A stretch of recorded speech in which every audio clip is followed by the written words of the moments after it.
नमस्कार, स्वागत है आपका। आप देख रहे हैं द न्यूज और मैं रानी गुप्ता आपके साथ। इस वक्त देश में वोट चोरी का जो आरोप लगातार नेता विपक्ष राहुल गांधी की ओर से लगाया जा रहा है वो सुर्खियों में बना हुआ है। लेकिन राहुल गांधी जिस तरीके से चुनाव आयोग और बीजेपी पर लगातार वोट चोरी का आरोप लगा रहे हैं, तो ऐसे में खुद राहुल गांधी के इन तमाम आरोपों में एक फर्जीवाड़ा छुपा हुआ है, जिसका बड़ा खुलासा खुद राहुल गांधी की ओर से लिए गए नामों की ओर से किया जा रहा है। इस बीच एक बार फिर से बिहार के अमन कुमार ने राहुल गांधी की वोट चोरी को लेकर के बड़ा खुलासा किया है, जिसे राहुल गांधी के वोट चोरी वाले आरोपों का पर्दाफाश हो जाता है। तो यहां पर हम आपको तमाम फैक्ट के साथ ये चीजें बताएंगे कि कैसे राहुल गांधी जिन जिन लोगों का नाम लगा करके बार बार ये क्लेम कर रहे हैं चुनाव आयोग और बीजेपी पर कि कैसे वोट चोरी हुई है, धांधली हुई है, वही लोग सामने आते हैं, बकायदा प्रूफ देते हैं और राहुल गांधी के द्वारा जो प्रोपेगेंडा,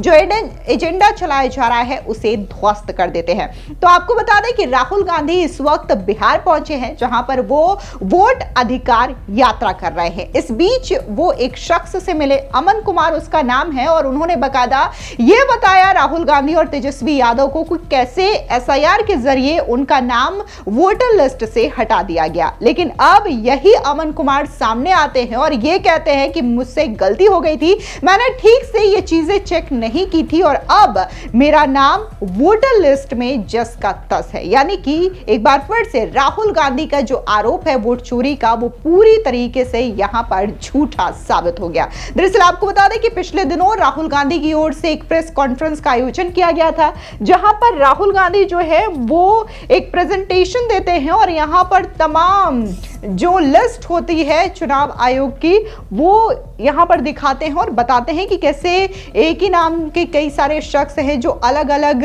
बूथों पर उनके नाम रजिस्टर है और बाकायदा कई दफा वो वोट डालते हैं और इसी के जरिए वोट चोरी हुई है और ऐसे ही देश के प्रधानमंत्री नरेंद्र मोदी बने हैं। लेकिन अब जो राहुल गांधी की ओर से दावा किया गया है वोट चोरी का और तमाम लोगों के नाम लेकर के वो एक एक करके सामने आ रहे हैं और राहुल गांधी के ओर से जो बोला गया था वो पूरा का पूरा दावा यहां पर झूठा साबित हो रहा है। इस बीच चुनाव आयोग ने भी बकायदा राहुल गांधी को सख्त अल्टीमेटम दिया है, 7 दिन के भीतर या तो राहुल गांधी हलफनामा दायर करें या फिर देश की जनता से माफी मांगे कि उन्होंने झूठे और बेबुनियाद आरोप लगाए हैं। इसी के साथ ही चुनाव आयोग ने बकायदा कहा कि इन दोनों विकल्प के अलावा राहुल गांधी के पास तीसरा कोई विकल्प नहीं है।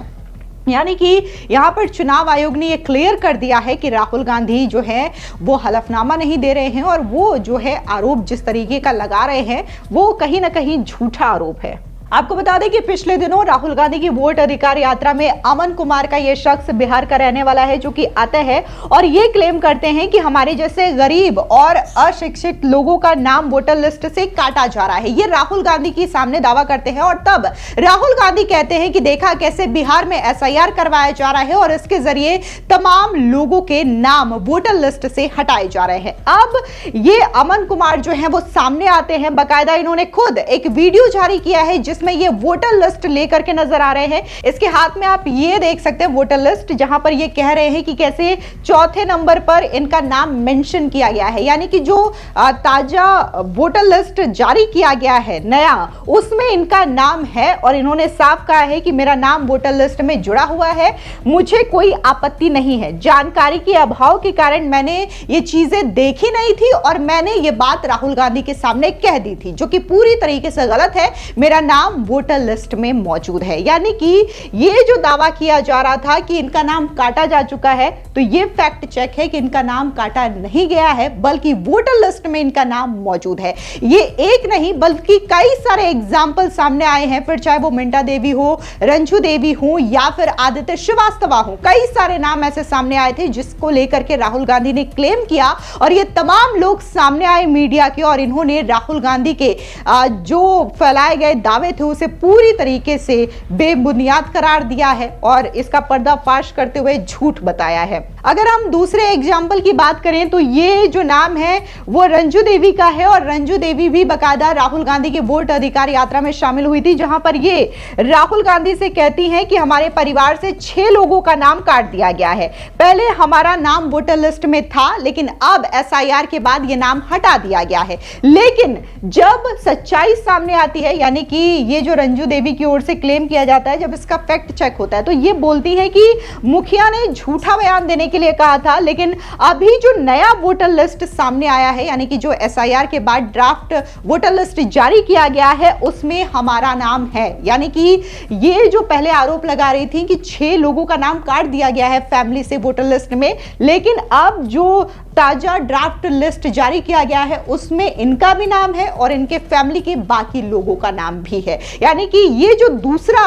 दावा किया गया था कांग्रेस पार्टी और राहुल गांधी की ओर से, ये दूसरा जो एग्जाम्पल है वो भी पूरी तरीके से सामने है आपके। इसके अलावा एक और बड़ा नाम था जिसको लेकर के ये राहुल गांधी की ओर से दावा किया गया था। बकायदा इन्होंने प्रेस कॉन्फ्रेंस में भी ये चीजें मेंशन की थी और बताया था कि कैसे गुरकीरत नाम का जो शख्स है उसने एक बार नहीं 4 बार वोट डाला है, क्योंकि इनका नाम ही 4 बार वोटर लिस्ट में अलग अलग बूथ पर है, यानी कि अलग अलग बूथ में इनका नाम है। और ऐसे में ये सच है कि इन्होंने 4 बार वोट डाला है, ऐसा राहुल गांधी ने क्लेम किया था। लेकिन इसकी हकीकत यह है कि गुरकीरत सिंह खुद सामने आते हैं और ये बताते हैं कि 4 बार जो इनके वोटर आईडी बने थे वो टेक्निकल ग्लिच की वजह से हुए थे और इन्होंने